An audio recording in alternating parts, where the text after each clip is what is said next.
पैसैया बड़का को बजरिया चली जे पैसैया बड़का को बजरिया हमरा कीन दी हो घुंघरू लागल कमरिया कीन दी हो घुंघरू लागल कमरिया कीन दी हो।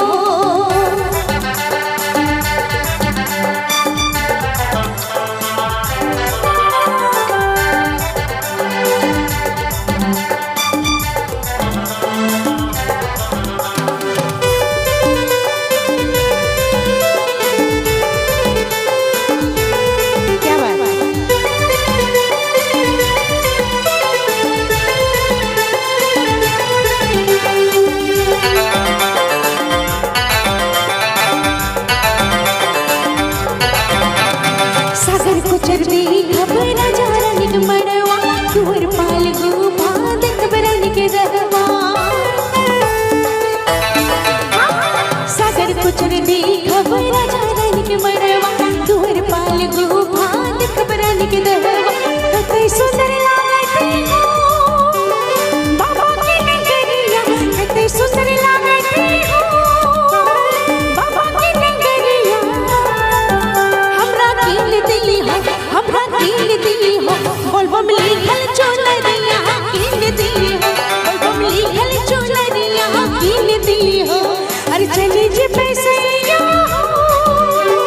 बड़का को बजरिया चली जे पैसैया बड़का को बजरिया हमरा कीन दी हो घुंघरू लागल कमरिया कीन दी हो घुंघरू लागल कमरिया कीन दी हो। और इधर से हमारी माताएं हमारी छोटी बड़ी बहनें हाथ उठा के जोरदार ताली बजाएं। क्या बात है।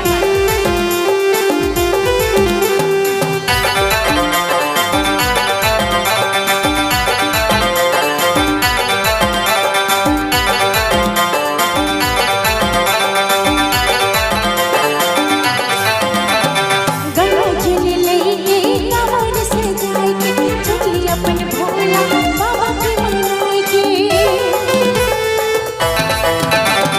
गंगा जल लेके कांवर सजाए के चली अपन भोला बाबा के मनाए के घूमिले बेसरिया मोहन पहाड़िया घूमिले बेसरिया मोहन पहाड़िया संगे घूमिले सब देखिले राजा रानी के पोखरिया देखिले राजा रानी के पोखरिया देखिले।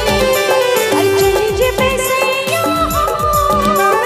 बड़का को बजरिया चली जे पैसैया बड़का को बजरिया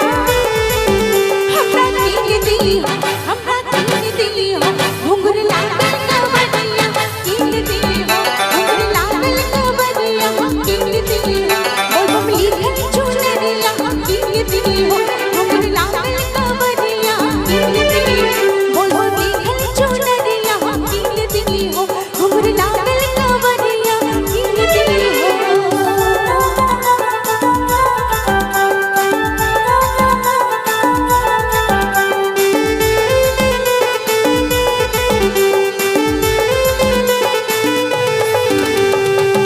और एक बार जोरदार ताली हो जाए सभी तरफ से। क्या बात है।